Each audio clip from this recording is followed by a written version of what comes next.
membanggakan jika kemarin kita belajar tentang unsur-unsur berita dan menyimpulkan isi berita.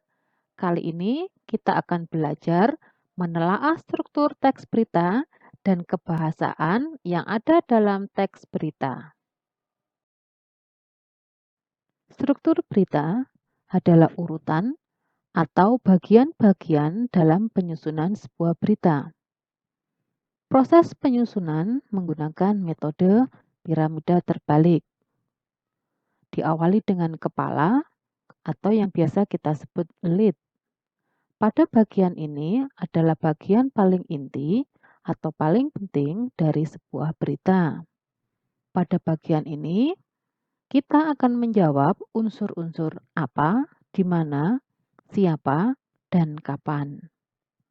Pada bagian kedua, terdapat tubuh atau bodi berita.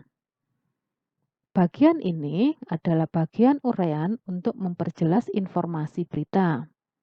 Pada bagian ini pula, menjawab unsur berita, mengapa, dan bagaimana.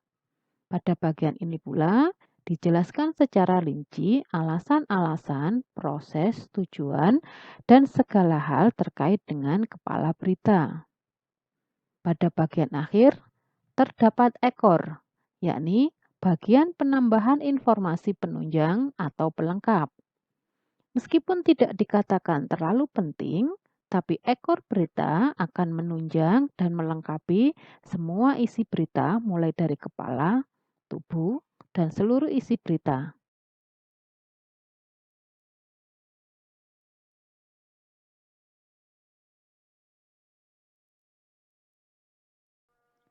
Cara menentukan struktur berita.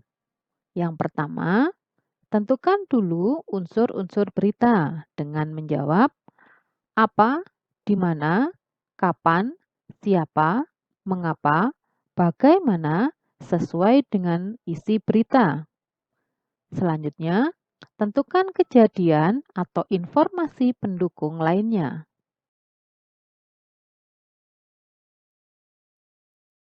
Untuk mengasah kemampuan kita menentukan struktur berita, mari kita simak tayangan berita berikut ini.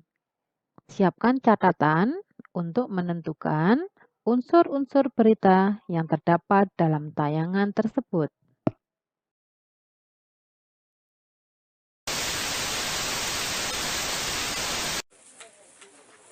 Dapur umum secara swadaya didirikan di Jalan Raya Gadang 17B, Kota Malang, Jawa Timur. Dapur umum didirikan pada 15 Juli lalu pasca 55 warga terpapar COVID-19.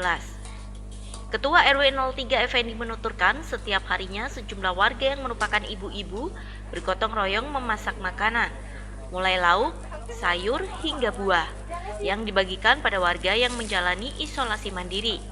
Dalam sehari, warga yang isoman mendapatkan 2 kali makan. Pagi hari diberikan pukul 9 dan pukul 3 sore. Saat ini jumlah warga yang isolasi mandiri mencapai 101 orang. Jumlah tersebut terus bertambah. Secara otomatis, jumlah makanan yang dimasak di dapur umum pun ikut bertambah.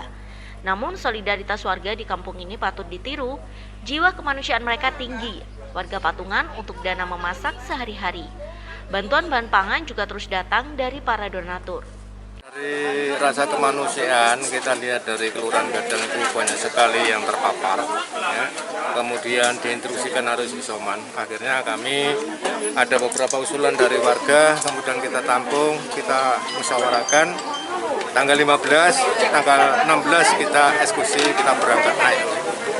Ada berapa warga sih Pak yang isoman di wilayah RW ini? Dari awal tanggal 16 kita memulai dapur umum itu sebanyak 59 warga. Kemudian selang sampai tanggal 23 ini mencapai 101 warga yang harus isoman. Selain berjalan kaki, ibu-ibu warga Gadang ini juga berkendara menaiki sepeda motor untuk mengantar makanan bagi warga isoman. Semangat mereka tinggi meski jangkauan untuk mengantar logistik lumayan jauh karena tersebar di seluruh RT dan RW. Hilda Nusantara, Kompas TV Malang, Jawa Timur.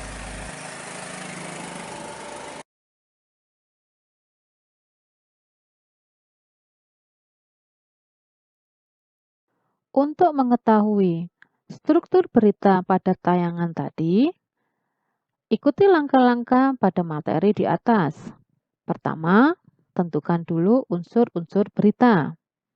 Bandingkan unsur berita yang sudah kamu temukan dengan hasil analisis berikut ini.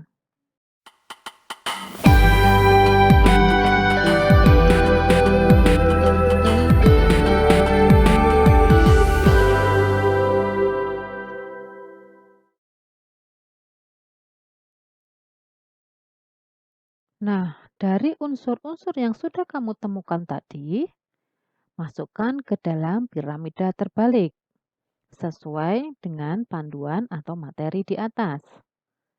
Berikut hasil analisis yang bisa kita temui dari unsur-unsur yang sudah kita tentukan.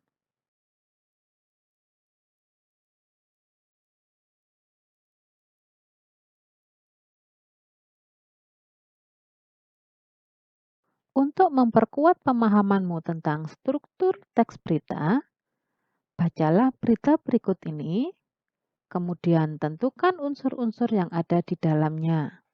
Selanjutnya, lakukan langkah kedua dengan memasukkan unsur-unsur tersebut menjadi sebuah piramida terbalik.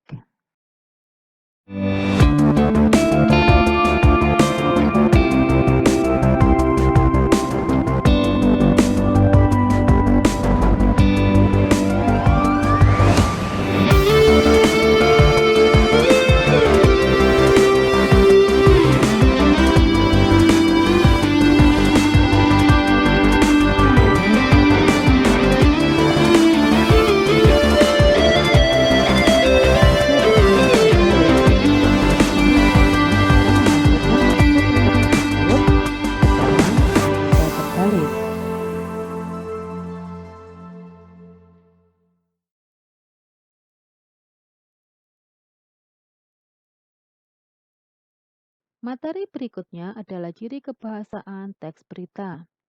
Terdapat 6 ciri kebahasaan dalam teks berita. Pertama, penggunaan bahasa baku.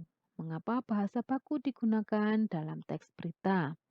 Sebab bahasa baku bersifat nasional, agar mudah dipahami secara menyeluruh oleh banyak kalangan.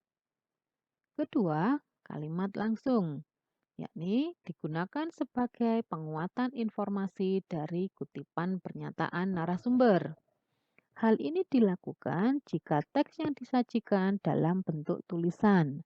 Jika dalam bentuk audio visual, maka narasumber akan menyampaikan secara langsung. Ketiga, konjungsi bahwa. Konjungsi ini berfungsi sebagai bentuk variasi dari kalimat langsung menjadi kalimat tidak langsung. Keempat, konjungsi temporal dan kronologis. Konjungsi ini menyatakan urutan waktu agar isi mudah dipahami. Contoh konjungsi ini adalah sebelum, sesudah, kemudian, selanjutnya, seterusnya, dan lain sebagainya. Kelima, keterangan waktu, yakni kata yang menunjukkan waktu. Pada umumnya dalam teks berita, kata keterangan waktu juga disertai dengan kata keterangan tempat. Misal, pada suatu hari di pasar, di sekolah pada pagi hari, dan sebagainya. Berikutnya, yang terakhir, kata kerja mental, yakni kata kerja yang terkait dengan hasil pemikiran. Contoh kata yang digunakan dalam kata kerja mental adalah berharap, berpikir, dan lain sebagainya.